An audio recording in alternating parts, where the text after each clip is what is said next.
This is Ag Matters PM from the Iowa Agribusiness Radio Network, brought to you by the Iowa Soybean Association.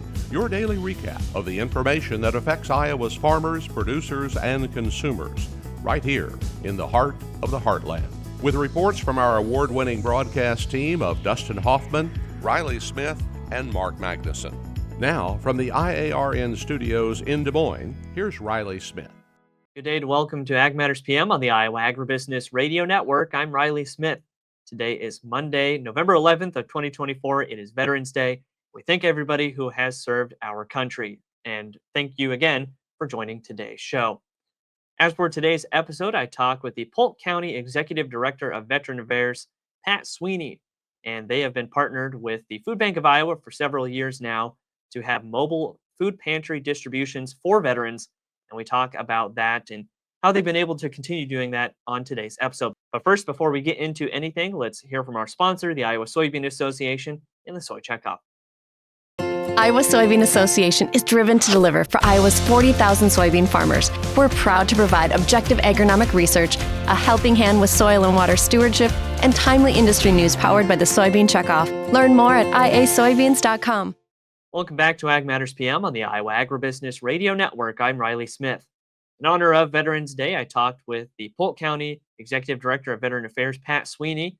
He's been helping to run the Veterans Drive-Through Pantries that they have been hosting for several years now in partnership with the Food Bank of Iowa. And I talked with Pat about Veterans Day in general and how this is another effort to not only help veterans, but connect with them. Pat, thank you so much for taking the time on this busy Veterans Day to stop by the office and have a little chat on how you're helping out those veterans today. First off, with it being Veterans Day, obviously important to recognize those who have served our country, right? Yes, sir. Yes, sir. Yes, sir. It's a great day, one time a year, and in our profession at Veterans Affairs at Polk County, we celebrate veterans every day. We're not pulling the ladder up behind us, but it is nice to have a day specifically to celebrate veterans. That's for sure. So one of the things you guys are doing to help out those veterans is having that drive-through pantry. They can pick up food, especially, if they are a little more in need of that food. So tell us about the logistics of how this is going to go down.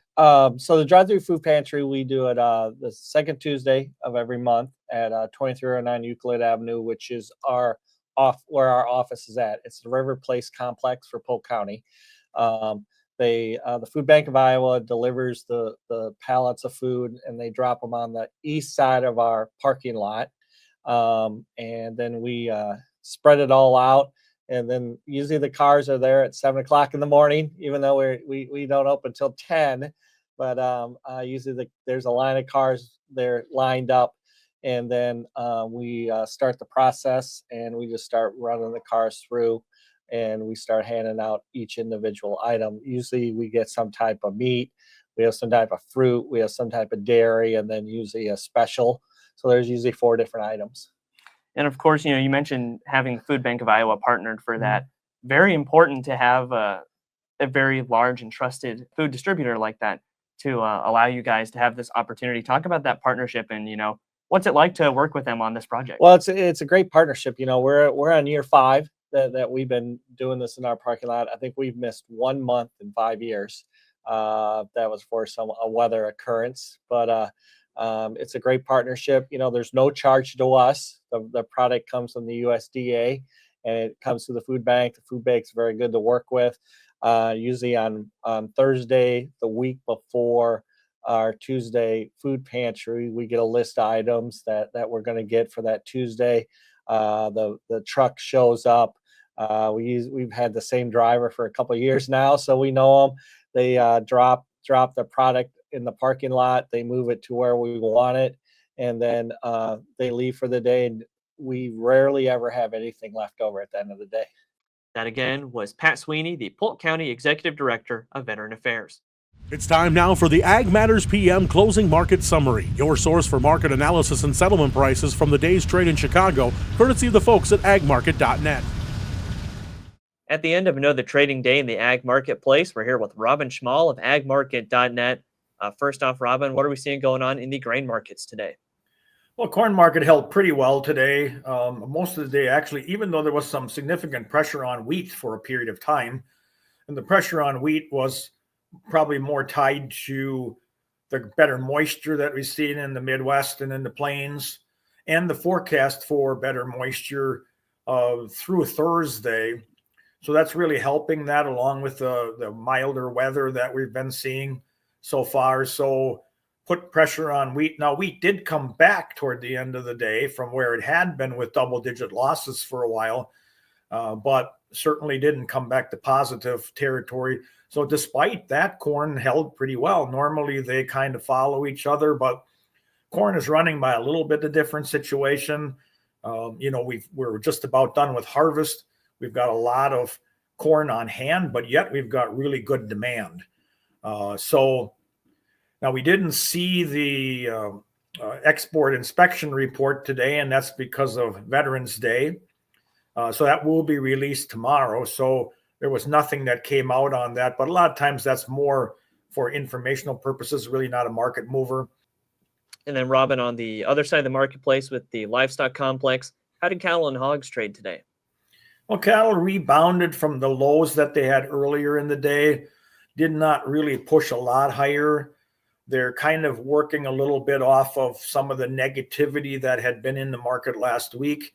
The cash traded last week, and the trade was delayed until Friday. We had $3 lower in the southern live cattle, as well as $3 lower in the northern dressed cattle sales. 17% of what was traded last week was for deferred delivery. So it still keeps packers ahead of the game. Right now, they're anticipating maybe a little bit further weakness.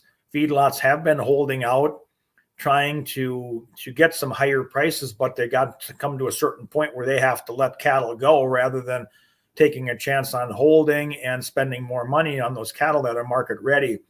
Now, choice today, cutouts or box beef, I should say, not cutouts. Choice box beef was up 23 cents, select up 55 cents. That's at the midday report.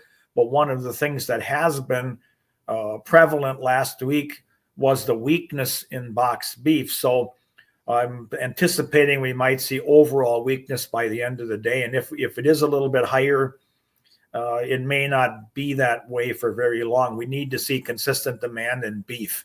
On the hog side, Commitment of Traders report showed funds buying 13,900 contracts, putting again at another new record long of 121,069 contracts. We set a record last week on Commitment of Traders for long positions, and again added significantly to that this week. So the managed money traders they're just bullish on this market at this point in time. Now, today, the April and August contracts made new contract highs again. So as long as that trend continues, they're just not really concerned about continuing to buy into that market. We've seen good demand there. Now, bin day cutouts were down 11 cents, but we don't know what it'll be at the end of the day. But that's pales in comparison to Friday when cutouts were up $4.42. It was an incredible move with strong belly and strong loin product values. All right, Robin, lots of great information today. For those of our listeners and viewers who would like to get in touch with agmarket.net, how can they do that? They can call me directly at 877-256-3253 or go to our website, agmarket.net. There's an 844 number there. Feel free to call in and talk with somebody. All right, Robin, thanks again for the time as always, and we look forward to hearing from you again soon. All right, thank you. That again was Robin Schmahl of agmarket.net. Let's take a look at how the numbers closed through the market window at iowaagnet.com. December corn down 1 even at 4.30 even. January soybeans down 8 even at 10.22 and a quarter. December soybean meal down $1.10 at $2.95.10. December soybean oil down 63 cents at 48.14. Chicago wheat down 7 even at 5.65 and a half. Kansas City hard red wheat down 4 3/4 at 5.59 and a half. Minneapolis spring wheat at the time of reporting down 5 1/4 at 5.92 and a half. December oats down 15 3/4 at 3.45 3/4. On the Merc, December live cattle went unchanged at 183.70. November feeders up 72 at $246.15. December lean hogs up $1.35 at $81.77. Pork cutout went unchanged at $93 even. And November class 3 milk down 4 cents at $19.99. And that's been a check of the markets here on Ag Matters PM, and that also brings us to the end of today's episode. You can find all of our content on our website at iowaagnet.com. Also follow us on social media at Facebook, X, LinkedIn, and TikTok, and find our video content as well as previous episodes of AM/PM on our YouTube channel. We also have a Veterans Day video out today as well. Don't forget to subscribe and hit the notification bell to see when those videos go live. And as always, check out our free morning, midday, and closing market podcasts, as well as the Iowa Ag Matters podcast and Ponds of Potential. Find those at iowaagnet.com or on your favorite podcasting service at Apple, Amazon, Spotify, and Podbean. From the Iowa Agribusiness Radio Network studios in Des Moines, I'm Riley Smith. On behalf of Mark Magnuson, Andy Peterson, and Dustin Huffman, we thank you for watching. This has been Ag Matters PM.